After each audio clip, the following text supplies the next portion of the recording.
Hey guys, it's Chris. I just wanted to show off my 1000 points Dark Angel list and just kind of talk about it, think about, or talk about my strategies and how I was going to use it, or how I'm going to use it.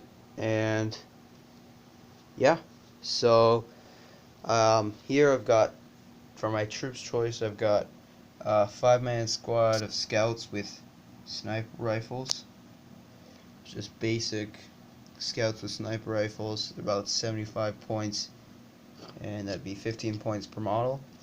So for them, I'm probably just going to keep them back on an objective or use them to take out characters.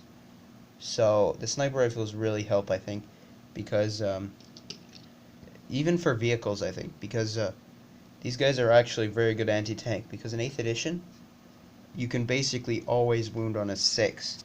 And for scouts with sniper rifles, if you roll a 6, it's a mortal wound. So basically there's no saves except for invulnerable saves. Well, you can't take your armor save against that, so that's why I think they'd be very good anti-tank. So they're pretty multi-role. I think for them to be anti-tank, I think you might want to take more of them, but these guys are basically just going to sit back up on the objective and um, take. You're just going to take out some HQ choices, or maybe they'll fire at a unit. They're just kind of multi-role. So, and then I've got a 5-man squad of tactical marines here, and just basic tactical marines. We've got a sergeant, the sergeants that can be identified because they've got, or sorry, these guys are the 10-man squad. I've got a 10-man squad, and then I've got a 5-man squad. But for the 5-man squad, I've got a Melta-Gun here, and I'm just using a Dark Angels Company veteran here for the Melta-Gun, because I don't have any tactical squad models with Melta-Guns.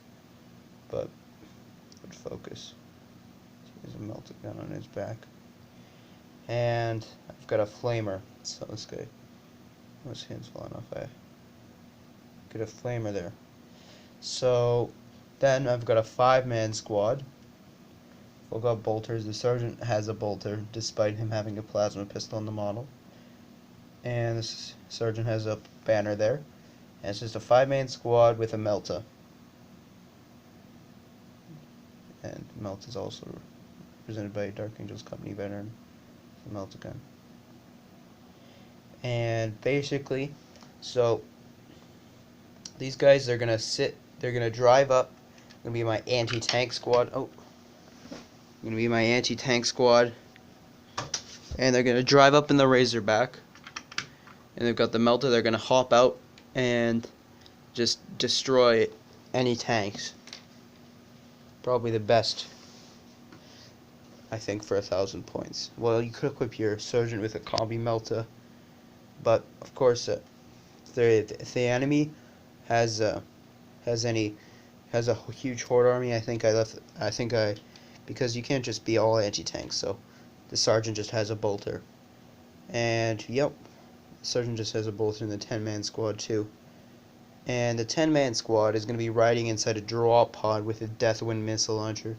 I think the Deathwind missile launcher is a decent upgrade, because you can basically just drop it down right in front of your enemy, kind of drop it down on turn 1, so if it deny objectives, maybe provide cover and destroy line of sight, and just drop these guys down, and maybe you can drop them behind enemy lines if you don't get first turn. And I think the drop pod's pretty versatile. Although it's not as good as it was previous editions, I think it'll still be pretty good at just denying enemy zones. And the Deathwind missile launcher is strength 5, d6 shots, and it's only 5 points, so I think that's a decent upgrade. And for my elites, I've got a 5-man squad of Deathwing Terminators, and 3 of them are equipped with just regular Power Fists and Stormbolters, and then I got one with a Power Fist and an Assault Cannon, probably my favorite model. And I've got the Sergeant, he's got a he's got a storm bolter and a power sword. And surprisingly enough, the Sergeant is actually the cheapest model because I think the Deathwing Terminators are 26 points per model. A power sword is about 4 points, and the storm bolter is 2 points. So that comes about 32 points. And then these guys, they've each got power fists, so that's 20 points per power fist, and they're 26, and plus 2 for the storm bolter, so it's about 48 points per model. And then this guy is super expensive because he's got a power fist and an assault cannon, and the assault cannon is 21 points, which I think is pretty decent for 6 strength 6 shots, and it's guaranteed 6. It's not D6 or anything like that, so it's pretty good. And he's got a power fist, so that's about 67 points.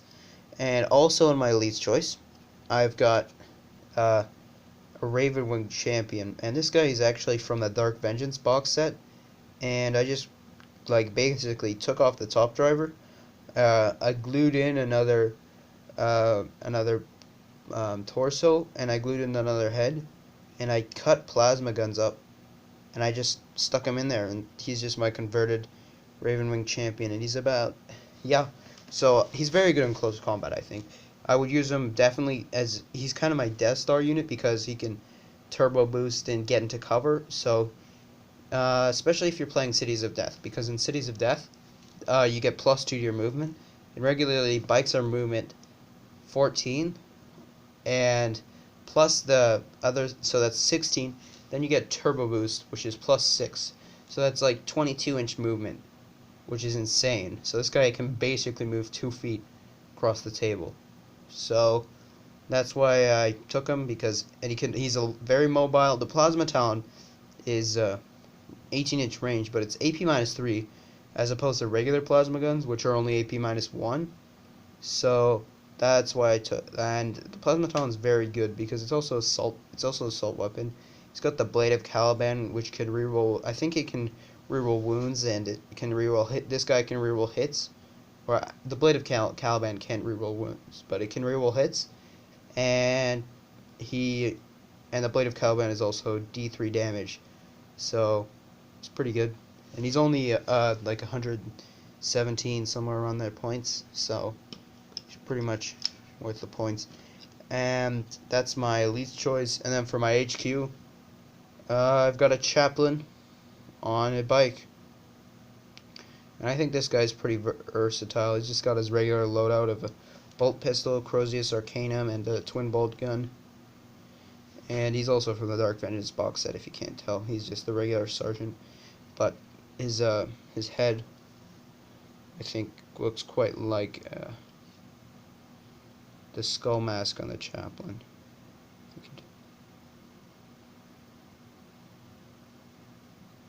So that's why I use him as a Chaplain.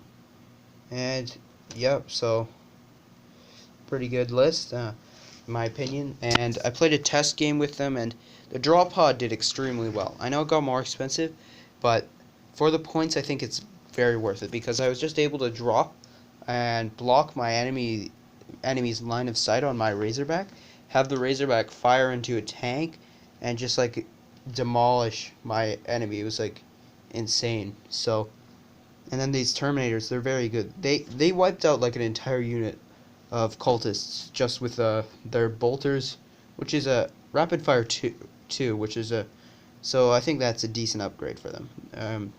Rapid fire 2, which is 3 shots coming out of them. Then I've got 4 of them, which is about 12 shots, and it's gonna take out a group of cultists pretty easily. And then you've got the assault cannon, which is strength 6. So that is definitely gonna wipe out a group of cultists, no problem. But and then the morale phase, they're definitely going to fail that. So I think this worked pretty well in my test game. And these guys, the Tactical Marines inside the Razorback, they didn't do so well, but it's just a test game, just one game.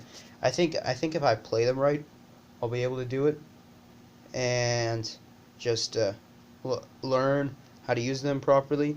And the Champion didn't do much, I'm going to be honest, because we were playing Big Guns Never Tire, and he basically had to stay on an objective the entire game. That's why he didn't do much. But the chaplain, the interrogator chaplain on a bike, he did very well. So, yeah, I'm gonna try out this list. The sniper rifle scouts, they did decent. They took out, I think they took out an HQ choice. They whittled down the wounds on a tank stuff. So, definitely, I'm gonna bring this, learn how to play it some more. And, yep, see you guys later. Bye.